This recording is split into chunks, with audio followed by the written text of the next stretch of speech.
नमस्कार मित्रों, मैं प्रवीण कुमार पांडे दी बनारस एकेडमी पर आपका हार्दिक स्वागत और अभिनंदन करता हूं।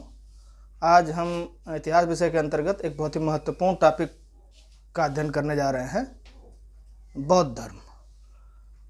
बौद्ध धर्म का उदय कैसे हुआ, उसकी उत्पत्ति के पीछे क्या कारण थे, उद्भव के क्या कारण थे और इसके संस्थापक कौन थे और इसने जो है समाज में क्या परिवर्तन किए, इसका दर्शन क्या था, इसकी मूल बातें क्या थीं, इन सब पे हम चर्चा करेंगे। तो आइए शुरू करते हैं बौद्ध धर्म के विषय में। 6ठी शताब्दी ईसा पूर्व में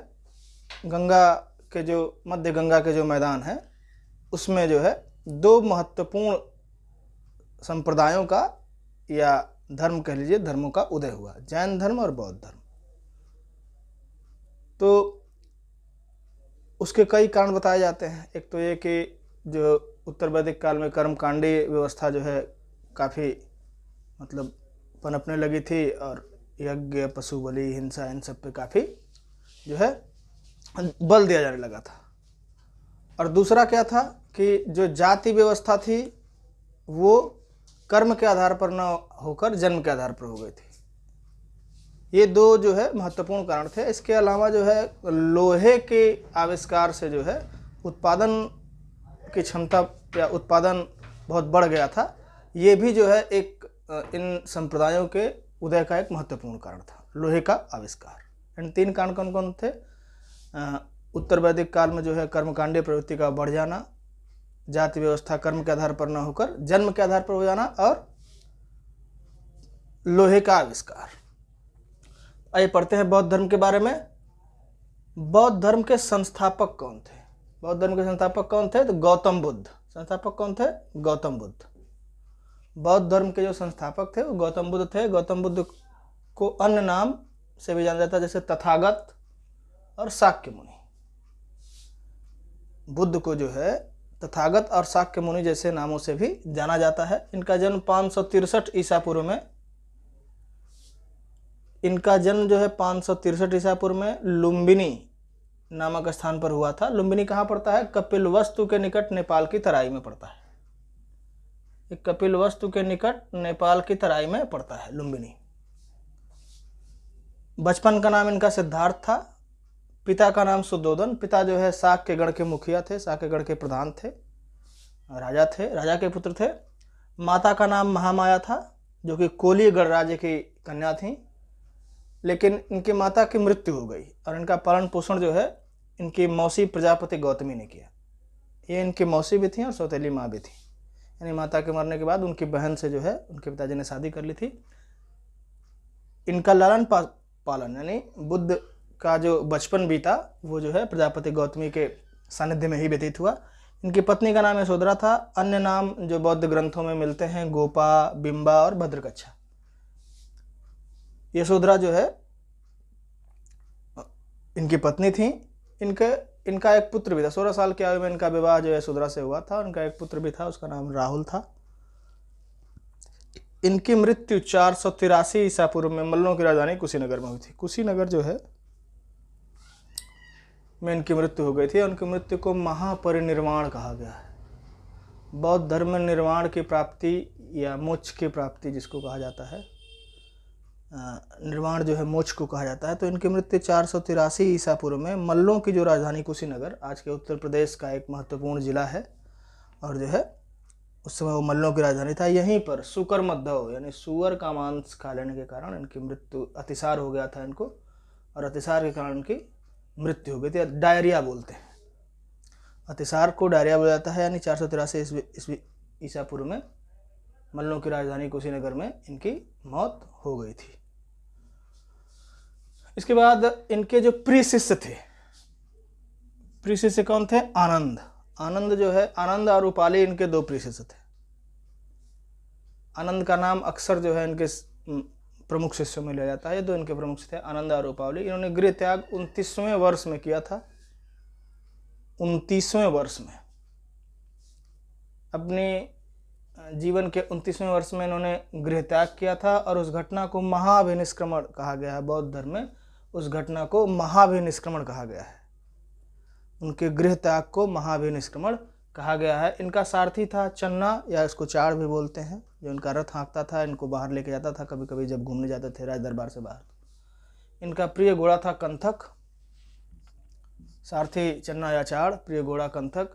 इनके जो प्रथम गुरु थे, ध्यान गुरु इनको कहा जाता है, अलार कलाम, जो कि सांख्य दर्शन के एक प्रसिद्ध आचार्य थे।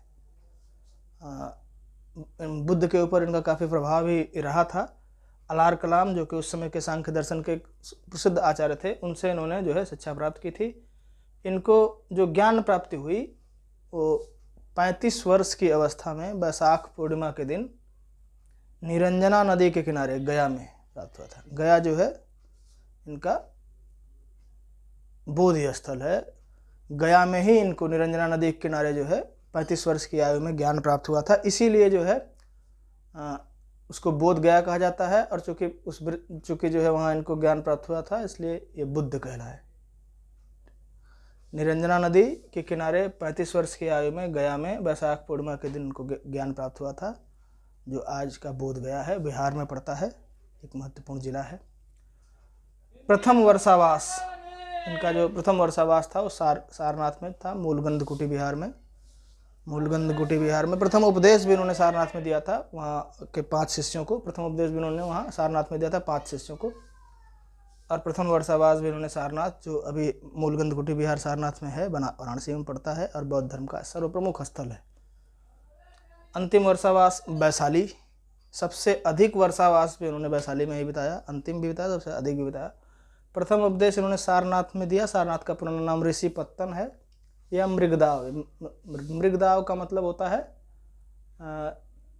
हिरण के रहने का स्थान, मृग के रहने का स्थान। और ऋषिपत्तन, कई बार सवाल इससे यहाँ से पूछा जाता है कि सारनाथ का पुराना नाम ऋषि क्या है, तो ऋषिपत्तन है। ऋषिपत्तन किसका नाम है, तो सारनाथ, ठीक। मृगदाव भी कई बार पूछा जाता है, हिरण के रहने का स्थान। प्रथम उपदेश को जो उन्होंने पाली भाषा में दिए थे उसको धर्मचक्र प्रवर्तन कहा गया है। बौद्ध ग्रंथों में उसको धर्मचक्र प्रवर्तन कहा गया है। उन्होंने वहाँ 5 शिष्यों को शिक्षा दी। अंतिम उपदेश इन्होंने सुभद्र को दिया, कुशीनगर, जो कि मल्लों की राजधानी थी। और वहीं पर 483 ईस्वी में इनके शुकर मद्दव खाने से, सुअर के मांस खाने से इनकी मौत हो गई थी। ये जो है बौद्ध धर्म का जो है एक ठीक बातें हैं। कौन संस्थापक था, जन्म कब हुआ था गौतम बुद्ध का, जन्म स्थान कहाँ था, बचपन का नाम क्या था, पिता का नाम, माता का नाम, पालन पोषण, पत्नी, एक बेसिक जो है जानकारी है बौद्ध धर्म के विषय में। उनके शिष्य आनंद उपाध्याय थे। गृह त्याग उन्होंने कब किया, जिसको महाभिनिष्क्रमण कहा गया है।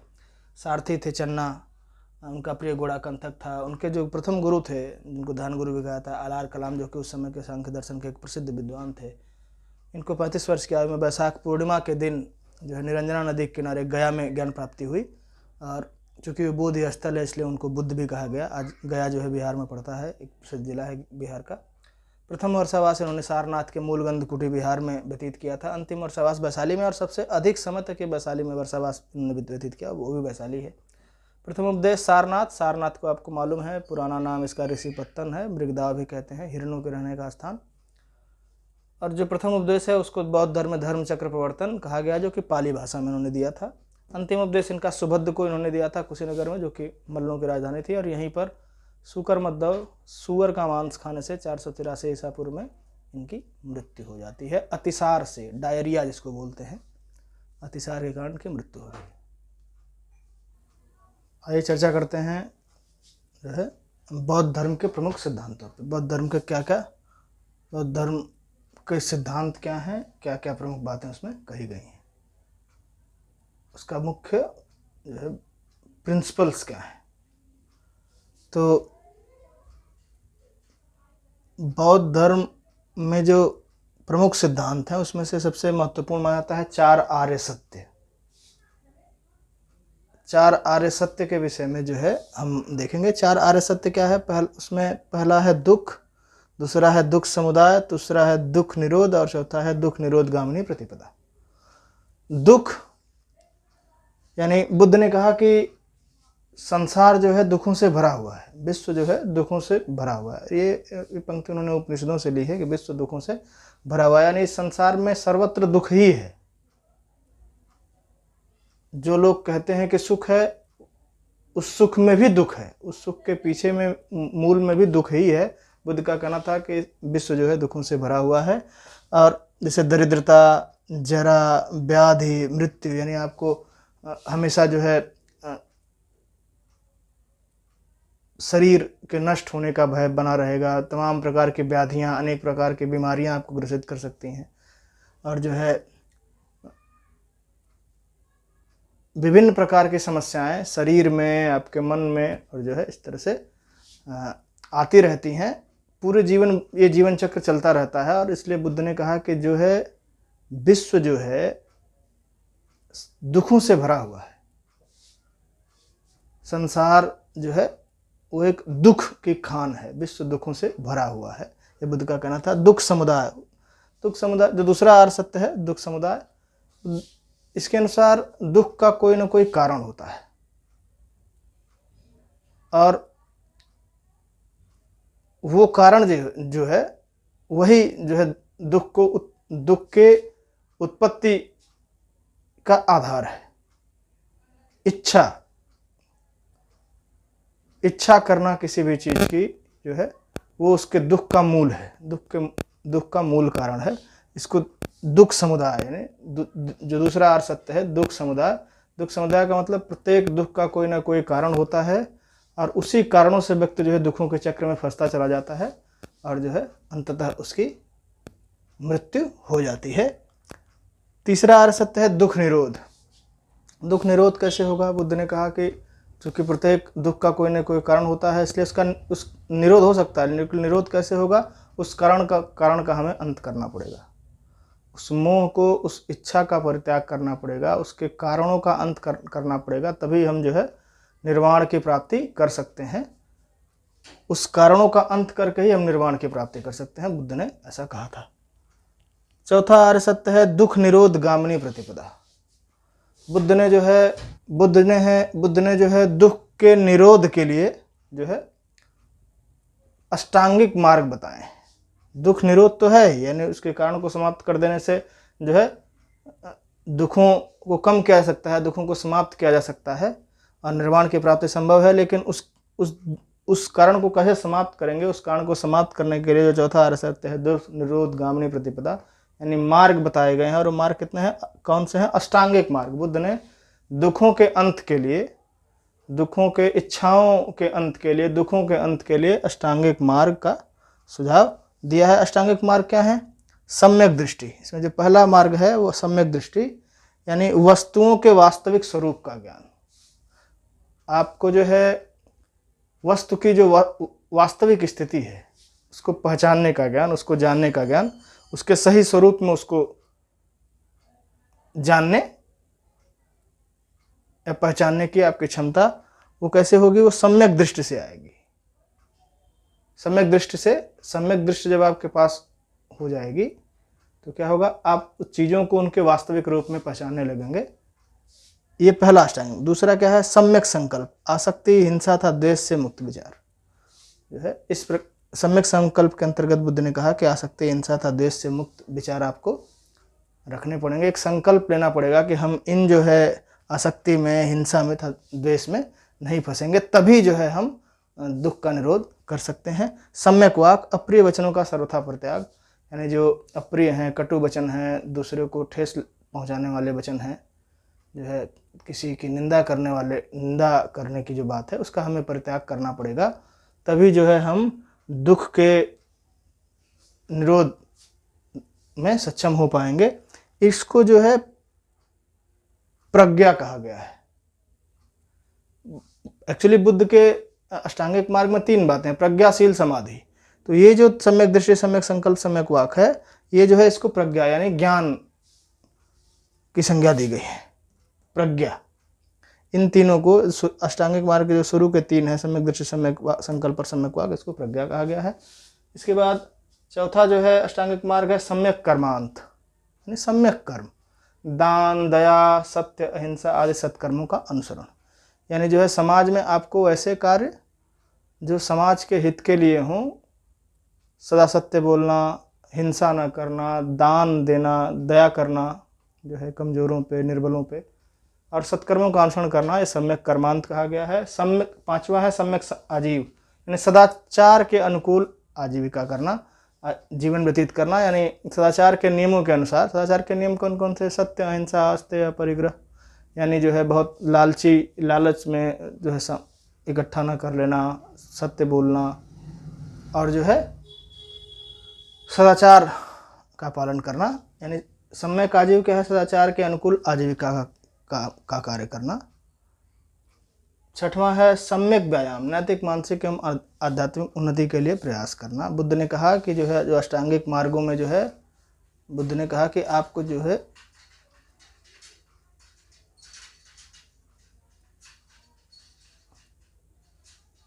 सम्यक आजीविका का पालन करना पड़ेगा। सम्यक व्यायाम माने उस तरह से आपको अपनी नैतिक, मानसिक और शारीरिक आध्यात्मिक उन्नति करनी पड़ेगी, तभी जाके हम दुख के निरोधों से, जो शरीर के अंदर जो व्याधियां उत्पन्न होती हैं, उसको हम कर पाएंगे। और कैसे करेंगे? व्यायाम के माध्यम से। व्यायाम के माध्यम से हमारी नैतिक, मानसिक एवं आध्यात्मिक तीनों उन्नति संभव है। हम व्याधियों को दूर कर पाएंगे, समस्याओं से निजात पा पाएंगे, और जो है दुखों से मुक्ति प्राप्त कर निर्वाण की ओर अग्रसर होंगे। इसको सील कहा गया है। ये प्रज्ञा था। इन तीनों को, सम्यक कर्मांत, सम्यक आजीव और सम्यक व्यायाम, इसको सील कहा गया है। प्रज्ञा, सील।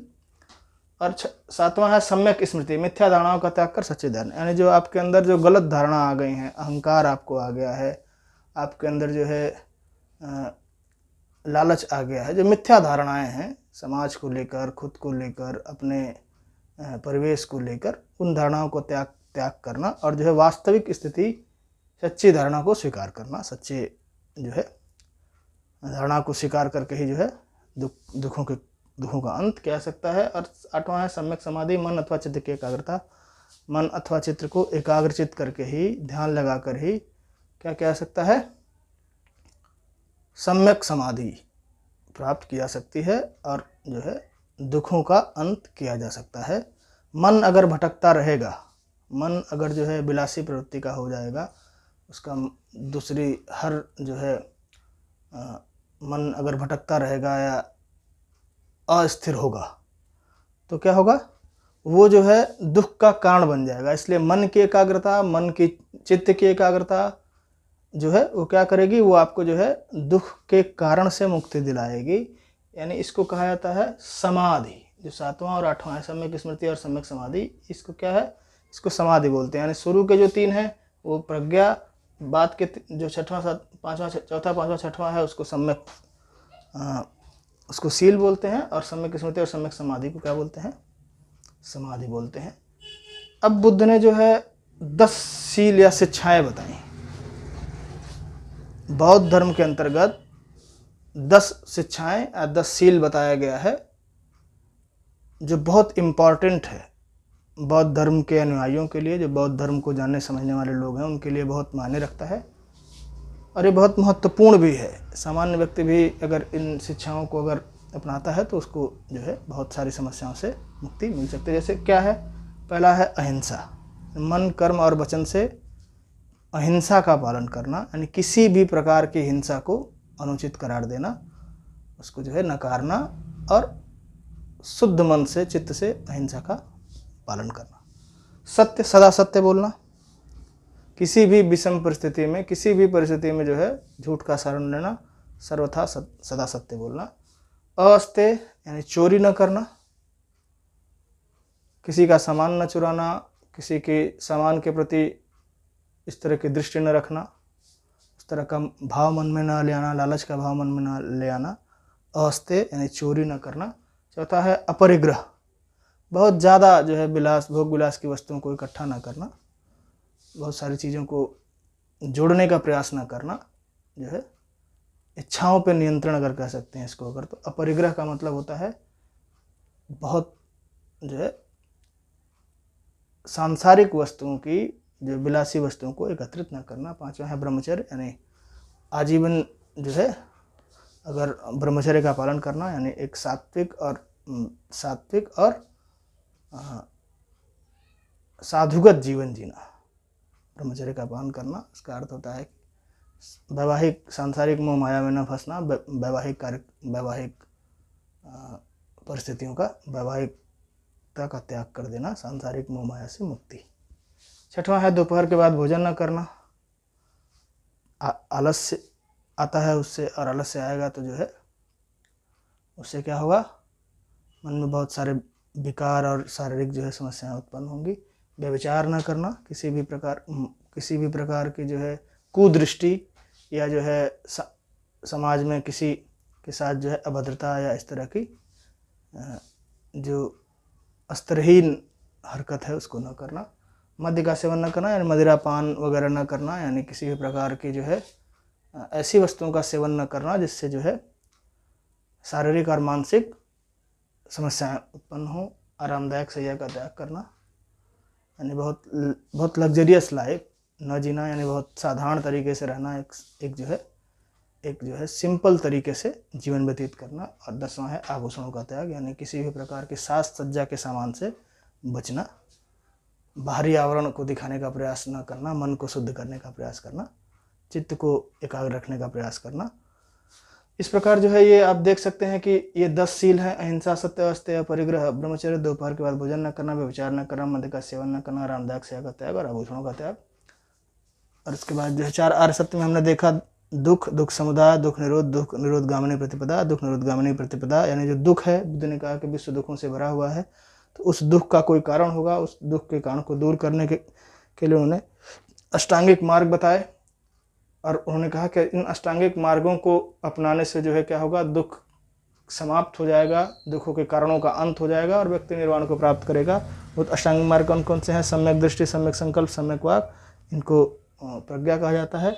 सम्यक कर्मांत, सम्यक आजीव, सम्यक व्यायाम, इनको जो है शील कहा जाता है। सम्यक स्मृति, सम्यक समाधि, इसको कहा जाता है समाधि। और ये 10 शील ऐसे।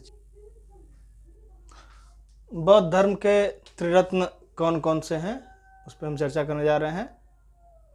क्या क्या हैं त्रिरत्न? तो पहला है बुद्ध, दूसरा है धम्म, तीसरा है संघ। यानी बौद्ध धर्म को जो लोग अपनाते हैं या बौद्ध धर्म के जो अनुयायी हैं उनको इन 3 त्रिरत्नों का पालन करना पड़ता है। बुद्धम शरणम गच्छामि, धम्मम शरणम गच्छामि और संघम शरणम गच्छामि। ये जो है बौद्ध धर्म के जो अनुयायी होते हैं उनका एक जो है प्रमुख, एक तरीके से कह लीजिए, उनको इन 3 जो त्रिरत्न हैं उनको मानना पड़ता है, उसी के अनुसार उनको आचरण करना पड़ता है। क्या वो त्रिरत्न कौन कौन से हैं? बुद्ध, धम्म और संघ। अब बौद्ध धर्म के जो अनुयायी थे उनको 2 भागों में बांटा जा सकता है। पहला है भिक्षु या भिक्षु और भिक्षुणी, दूसरा उपासक और उपासिका। भिक्षु और भिक्षुणी वो हैं जो बौद्ध धर्म के पूर्णकालिक बौद्ध धर्म को स्वीकार करने वाले लोग हैं, जो पूर्ण रूप से बौद्ध धर्म में दीक्षा ले चुके हैं। वो भिक्षु, पुरुष भिक्षु और स्त्रियां जो है भिक्षुणी कहलाती हैं। उपासक और उपासिकाएं वो होती हैं जो गृहस्थ जीवन में रहते हुए बौद्ध धर्म को अपनाते हैं, उनको पुरुषों को उपासक और स्त्रियों क्या कहता है? उपासिकाएं कहा जाता है। यानी बौद्ध धर्म के अनुयायियों को हम 2 भागों में बांटते हैं। वो वे लोग जो पूर्णतः बौद्ध धर्म के अनुयायी हैं, बुद्ध के वचनों का, बुद्ध के त्रिरत्नों का अनुसरण करते हैं, वो जो है भिक्षु और भिक्षुणी कहलाते हैं। और जो गृहस्थ जीवन में रहते हुए भी बौद्ध धर्म की शिक्षाओं का पालन करते हैं, बौद्ध धर्म के त्रिरत्नों का पालन करते हैं, उनको उपासक और उपासिकाएं कहा जाता है। जो बौद्ध धर्म जो गृहस्थ जीवन में रहते हैं उनके लिए कुछ, उनके नियमों में कुछ ढील दी जाती है, ये जो है उपासक और उपासिकाओं के लिए। अब बौद्ध धर्म बुद्ध के मृत्यु के तुरंत बाद ही जो है बौद्ध धर्म जो है चूँकि समाज का एक महत्वपूर्ण धर्म बन चुका था, इसलिए जो है बौद्ध संगीतियाँ जो है प्रमुख 4 प्रमुख बौद्ध संगीतियाँ हुई। बौद्ध धर्म को लेकर 4 प्रमुख महत्वपूर्ण संगीतियाँ हुई। कौन कौन सी हैं और कब हुई, उनके अध्यक्ष कौन थे, उसका समय क्या था और उसमें किन किन बातों पर जोर दिया गया, उसको हम देखेंगे। जो प्रथम बौद्ध संगीति हुई है, प्रथम बौद्ध संगीति, वो जो है राजगृह के सप्तपर्णी गुफा में। सप्तपर्णी गुफा बहुत महत्वपूर्ण है और लगभग सभी परीक्षाओं में यहाँ से प्रश्न पूछे जा चुके हैं। ये प्रश्न बनता है कि प्रथम बौद्ध संगीति कहाँ हुई थी, तो सप्तपर्णी गुफा, राजगृह, ये दोनों बहुत इंपॉर्टेंट है। सप्तपर्णी गुफा भी आपको ध्यान में रखना है और राजगृह जगह का नाम भी आपको ध्यान में रखना है। राजगृह को राजगीर भी कहते हैं, बिहार में पड़ता है ये। सप्तपर्णी गुफा, राजगृह, अध्यक्ष कौन थे? महाकश्यप। अध्यक्ष कौन थे? महाकश्यप। इससे भी सवाल बनता है कि प्रथम बौद्ध संगीति के अध्यक्ष कौन थे? तो महाकश्यप। किस शासक के शासनकाल में प्रथम बौद्ध संगीति हुई थी?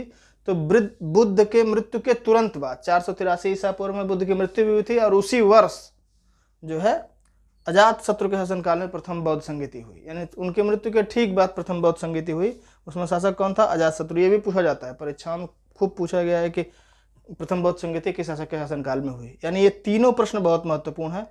किस स्थान पर हुई? सप्तपर्णी गुफा, राजगृह में। अध्यक्ष कौन था उस समय? महाकश्यप। और शासक कौन था? अजातशत्रु। काल क्या था? 483 ईसा पूर्व, समय बुद्ध की मृत्यु के ठीक तुरंत बाद। यानी बुद्ध की मृत्यु भी 483 ईसा पूर्व में कुशीनगर में हो गई थी, और उसी साल यह प्रथम बौद्ध संगीति आई थी। इसमें संकलन जो है सुत्त पिटक और विनय पिटक का संकलन हुआ। बुद्ध के जो दो प्रमुख शिष्य थे, आनंद और उपाली, आनंद के द्वारा सुत्त पिटक का, और बुद्ध के द्वारा और उपाली के द्वारा विनय पिटक का। विनय पिटक में जो है आचरण और व्यवहार की बात की गई है, और सुत्त पिटक में जो है बौद्ध दर्शन के, बुद्ध के प्रमुख विचारों पर चर्चा की गई है। आनंद और उपाली जो बुद्ध के दो प्रमुख शिष्य थे, आनंद ने सुत्त पिटक का और विनय और उपाली ने विनय पिटक का एक संकलन किया। और कब हुआ? किस संगीति में हुआ? प्रथम बौद्ध संगीति में हुआ। इसका सुत्त पिटक और विनय पिटक का संकलन किस में हुआ? जो है प्रथम बौद्ध संगीति में हुआ। ये भी बहुत महत्वपूर्ण है और प्रश्न खूब बनते हैं यहाँ से। द्वितीय बौद्ध संगीति। द्वितीय बौद्ध संगीति जो है बालुकाराम विहार एक जगह है वैशाली में, वहाँ पर हुई थी। बहुत महत्वपूर्ण है, और सिविल सेवाओं से लेकर हर जो है वनडे परीक्षाओं में यहाँ से प्रश्न बनते हैं। बालुकाराम विहार, द्वितीय बौद्ध संगीति जो है बालुकाराम विहार वैशाली में हुई थी। इसके अध्यक्ष थे सुबुकामी। सुबुकामी द्वितीय बौद्ध संगीति के अध्यक्ष थे। उस समय शासक था कालाशोक, या काकवर्ण भी बोलते हैं। कालाशोक का एक नाम काकवर्ण भी है, काकवर्ण। कई जगह किताबों में आपको काकवर्ण भी मिल सकता है। तो द्वितीय बौद्ध संगीति बालुकाराम विहार वैशाली स्थान। अध्यक्ष कौन थे? सुबुकामी या काकवर्ण, कालाशोक या काकवर्ण, कालाशोक या काकवर्ण।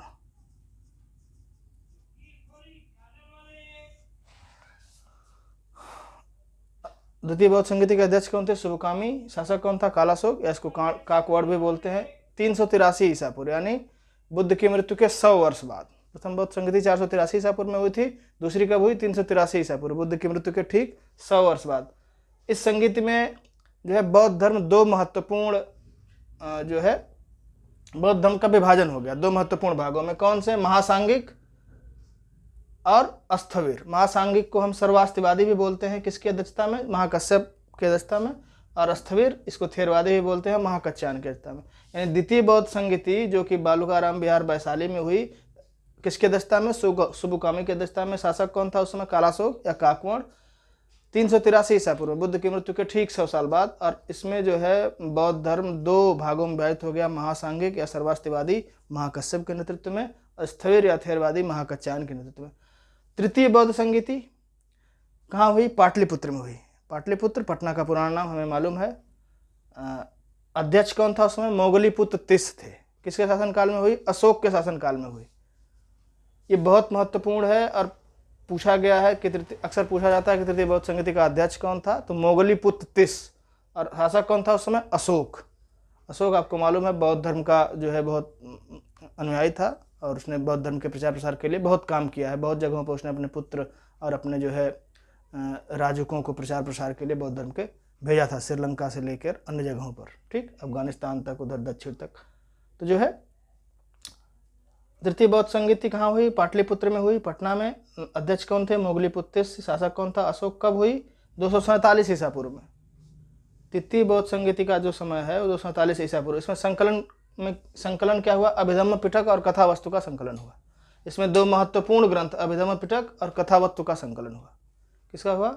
अभिधम्म पिटक और कथावस्तु का संकलन हुआ। चतुर्थ बौद्ध संगीति कुंडलवन कश्मीर में हुई। कश्मीर में एक जगह है कुंडलवन, वहाँ चतुर्थ बौद्ध संगीति हुई। अध्यक्ष कौन थे इसके? वसुमित्र थे। अध्यक्ष कौन थे? वसुमित्र। और उपाध्यक्ष कौन थे? अश्वघोष। अश्वघोष जो है उस समय बौद्ध धर्म के बहुत बड़े विचारक थे। वो इस संगीति के उपाध्यक्ष थे। अध्यक्ष कौन थे? वसुमित्र। शासक कौन था? कनिष्क। एक सवाल खूब बनता है कि चतुर्थ बौद्ध संगीति के जो है अध्यक्ष कौन थे, कई बार उपाध्यक्ष से भी प्रश्न बनता है, और शासक कौन था, कनिष्क। 102 ईस्वी में हुई थी। ये देखिए एकमात्र बौद्ध संगीति है जो ईस्वी में हुई थी, बाकी तीनों जो बौद्ध संगीतियाँ हैं ईसा पूर्व में हुई थी। इसमें जो है विभाष शास्त्र का संकलन हुआ। इसमें जो है 2 विभाजन जो हो गए चतुर्थ बौद्ध संगीति में। हीनयान यानी जो स्थविर थे, स्थविर या थेरवादी थे, वो उनको हीनयानी कहा गया, और जो महासांगिक थे या सर्वस्त्रवादी थे महाकश्यप के नेतृत्व में, उनको महायानी कहा गया। यानी इसमें जो है चतुर्थ बौद्ध संगीति में बौद्ध धर्म हीनयान और महायान में विभक्त हो गया। कहाँ हुई थी? कुंडलवन कश्मीर में हुई थी। अध्यक्ष कौन थे? वसुमित्र थे। उपाध्यक्ष कौन थे? अश्वघोष थे। शासक कौन था? कनिष्क था। 102 ईस्वी में। तो जो है जो हमने बौद्ध धर्म के त्रिरत्नों पे बात की। त्रिरत्न कौन कौन से हैं? बुद्ध, धम्म, संघ।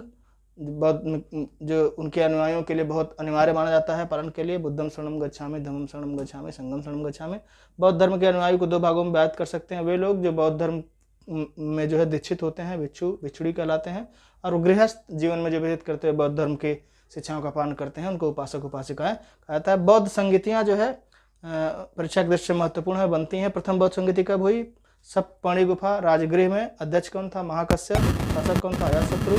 कब हुई? बुद्ध की मृत्यु के ठीक बाद 483 ईसा पूर्व में। इसमें सूत्र पिटक और विनय पिटक का संकलन किया गया। द्वितीय बौद्ध संगीति बालुकाराम विहार वैशाली में हुई। अध्यक्ष सुबुकामी थे। शासक कालाशोक, जिसको काकवर्ण भी कहा जाता है, बुद्ध की मृत्यु के ठीक 100 साल बाद यानी 383 ईसा पूर्व में। इसमें जो है बौद्ध धर्म महासांगिक और स्थविर में विभाजित हो गया। तृतीय बौद्ध संगीति पाटलिपुत्र में हुई। अध्यक्ष मोगलीपुत्तिस थे। शासक कौन था? अशोक था। कब हुई? 247 ईसा पूर्व में। इसमें अभिधम्म पिटक और कथावस्तु का संकलन हुआ। चतुर्थ बौद्ध संगीति बहुत महत्वपूर्ण है, कुंडलवन कश्मीर में हुई। अध्यक्ष इसके वसुमित्र थे। उपाध्यक्ष अश्वघोष थे। शासक कनिष्क था। 102 ईस्वी में हुई। और इसमें जो है बहुत महत्वपूर्ण ये पूछा जाता है कि कब जो है हीनयान और महायान में बौद्ध धर्म विभाजित हो गया, तो आपको जो है चतुर्थ बौद्ध संगीति में बौद्ध धर्म हीनयान और महायान में विभाजित हो गया। धन्यवाद।